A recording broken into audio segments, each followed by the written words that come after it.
ఇలా మేము పిటిషన్ వేయడం జరిగింది.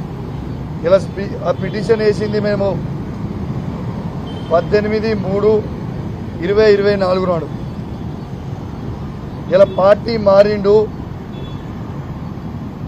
రేవంత్ రెడ్డి గారి నాయకత్వంలో పార్టీ మారిండ్రు. ఇలా ఖచ్చితంగా తనని డిస్క్వాలిఫై చేయాలి. తనతో పాటు మొత్తము 10 మంది ఎమ్మెల్యేలు కూడా పార్టీ మారిరు, వాళ్ళందరినీ కూడా డిస్క్వాలిఫై చేయాలని మేము అడగడం జరిగింది.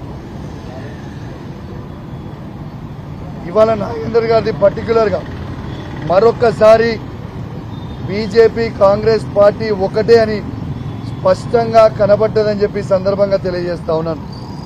ఇలా మాకు మున్సిపల్ ఎన్నికలు ఉన్నా, నా నియోజకవర్గంలో 2 మున్సిపాలిటీ ఎన్నికలు ఉన్నా, ఇలా లాస్ట్ డే నామినేషన్ అయినా ఇలా నా నియోజకవర్గం నుంచి పొద్దున 5 గంటలకి బయలుదేరి ఇవాళ ఇక్కడికి రావడం జరిగింది.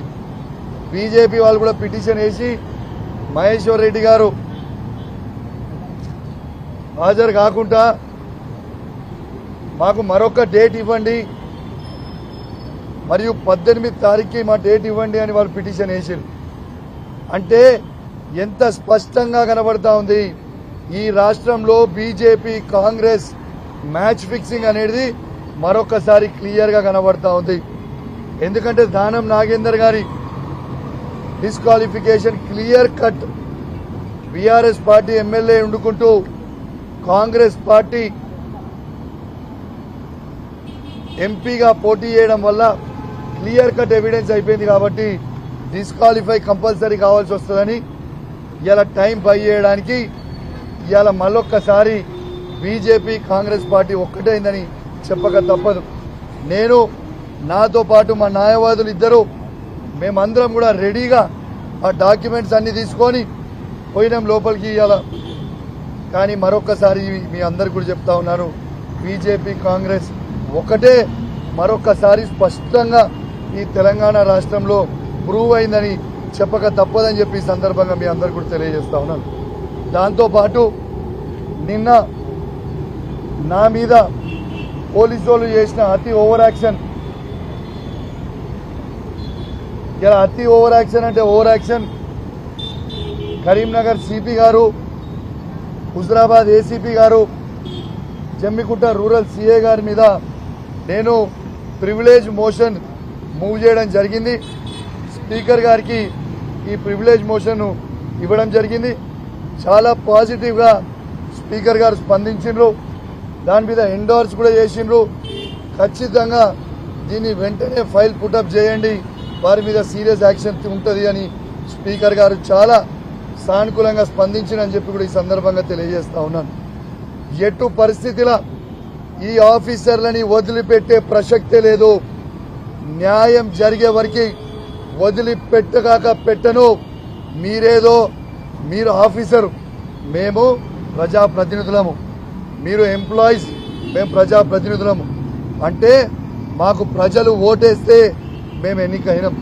నిన్న ఎంత దారుణమైన పరిస్థితి అంటే చెప్పాలంటే చాలా బాధ అనిపిస్తూ ఉంది. ఎంత దారుణంగా బిహేవ్ చేశారు. నిన్న నా సొంత గ్రామం హుజరాబాద్ నియోజకవర్గం శాసనసభ్యుని నేను, నా సొంత గ్రామం వీణవంక గ్రామం, నా సొంత గ్రామంలో సమ్మక్కని సారక్కని తల్లిని దర్శనం చేసుకుందామని నేను పోతే, నాతో పాటు నేను నా హుజరాబాద్ క్యాంప్ ఆఫీస్ నుంచి బయలుదేరినప్పుడు నాతో పాటు నా కార్యకర్తలు ఒక 30-35 మంది ముఖ్య నాయకులు, వాళ్ళకు కూడా దర్శనం కావాలి, మేము దర్శనం చేసుకుంటామని చెప్పి నాతోని వాళ్ళని తీసుకొని పోతుంటే మొత్తము పోలీస్ వ్యాన్లు అడ్డం పెట్టి మీరు పోవడానికి లేదు, మీరు ఆడ దర్శనం పోవడానికి లేదు, నువ్వు చేసుకోవద్దు అనేది నిన్న పోలీసు వాళ్ళు చాలా ఇబ్బంది పెట్టిండ్రు. లాస్ట్కి కేవలం నన్ను, నా సతీమణిని, నా బిడ్డని మాత్రమే పంపిస్తామని సతీమూలందరినీ దర్శనం చేసుకోకుండా హౌస్ అరెస్ట్ చేసిండ్రు. ఇలా దర్శనం చేసుకోవడానికి నేను అడిగి పోయిన తర్వాత, ఆ గద్దెల దగ్గరికి పోయిన తర్వాత సారక్క వచ్చింది, ఇంకొక అర్ధ గంటలైతే సమ్మక్క కూడా వస్తుంది. నేను వెయిట్ చేస్తా ఉన్నా సమ్మక్క గద్దెల మీద. ఆ సమ్మక్క గద్దె మీద నేను వెయిట్ చేస్తా ఉంటే, నేను నా సతీమణి నా బిడ్డ వెయిట్ చేస్తా ఉంటే పోలీసు వాళ్ళు సిపి గారి డైరెక్షన్స్ మేరకు ఏసీపీ గారు, సిఐ గారు, అతను పోలీస్ ఆఫీసర్లు అందరూ అతి ఓవర్ యాక్షన్ చేసి దేవుని గద్దె మీద నిలుచున్న నన్ను, నా బిడ్డని, నా భార్యని గొర్ర గొర్ర గొర్ర గొర్ర గుంజుకోపోయిను. ఇది కరెక్టేనా అని నేను అడుగుతా ఉన్నాను. ప్రజల్లారా ఒక్కసారి ఆలోచన చేయండి. సారక్క సమ్మక్క జాతర అంటేనే ఒక తల్లి బిడ్డల జాతర. అట్లాంటి తల్లి బిడ్డల జాతరలో మేము పోయినప్పుడు ఒక తల్లిని గొర్ర పోలీసు వాళ్ళు గుంజుకపోతుంటే ఒక బిడ్డ ఏడుస్తా ఉన్నది. ఇది న్యాయమేనా అని నేను అడుగుతా ఉన్నాను. ఇది న్యాయమా అని నేను అడుగుతా ఉన్నాను. నేను బాధ్యత కలిగ శాసనసభ్యుని ఆ నియోజకవర్గంలో దళిత మహిళ అయిన సర్పంచ్ అక్కడ ఇంత అహంకారం కొని ఒక ప్రైవేటు వ్యక్తికి ఇలా ముఖ్యమంత్రి రేవంత్ రెడ్డి గారి ఇన్స్ట్రక్షన్స్ మేరకు ఒక ప్రైవేటు వ్యక్తికి గన్మెన్ లెక్క వార్డు మెంబర్ కూడా గెలవని వ్యక్తికి గన్మెన్ లాగా సిపి గారు నిలవడం ఒక సిగ్గు చేటు అని చెప్పక తప్పదని చెప్పి సందర్భంగా తెలియజేస్తా ఉన్నాను. నా రక్తం మరుగుతుంది. ఎందుకు అంటే ఇలా పోలీస్ ఆఫీసర్లకి ఆ డ్రెస్ ఒక ఐపీఎస్ ఆఫీసర్, ప్రతిమా ఆఫీసర్లు అందరూ కూడా ఏసీపీ కావచ్చు, సిఐ కావచ్చు, ఎస్ఐ కావచ్చు, ఇలా చదువుకున్న వ్యక్తులు మీ గౌరవానికి భంగం కల్పిస్తా ఉన్నారు. ఇలా డ్రెస్కే ఇజ్జత్ పోతా ఉంది మీరు చేయబట్టి. ఇలా మీరు ఎస్కాటు పైలట్ ఏమని ఇస్తే ఒక కేంద్ర మంత్రికి ఏరి, ఒక మంత్రికి ఇవ్వండి, ఒక ఎంపీకి ఇవ్వండి, ఒక ఎమ్మెల్యేకి ఇవ్వండి.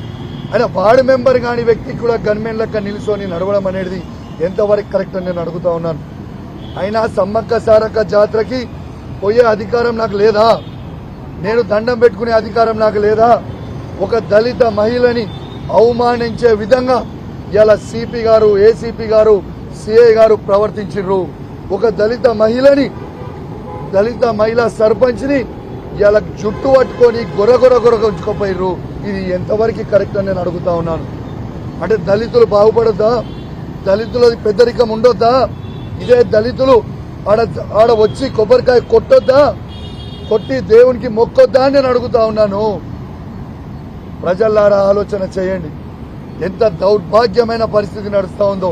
రేవంత్ రెడ్డి గారు ఆ రోజు అన్నారు, రేవంత్ రెడ్డి గారిని గొర్ర గుంజుకపోయినా. మరి ఇవాళ రేవంత్ రెడ్డి గారు మరి నువ్వు మీ అధికారులకి ఏం ఆదేశిస్తా ఉన్నావు అని చెప్తా ఉన్నాను.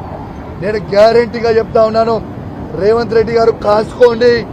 మీరు ఎంత హరాస్మెంట్ అని చేసినా నేను మిమ్మల్ని వదిలిపెట్టను, ఆ పోలీస్ ఆఫీసర్లను కూడా వదిలిపెట్టను.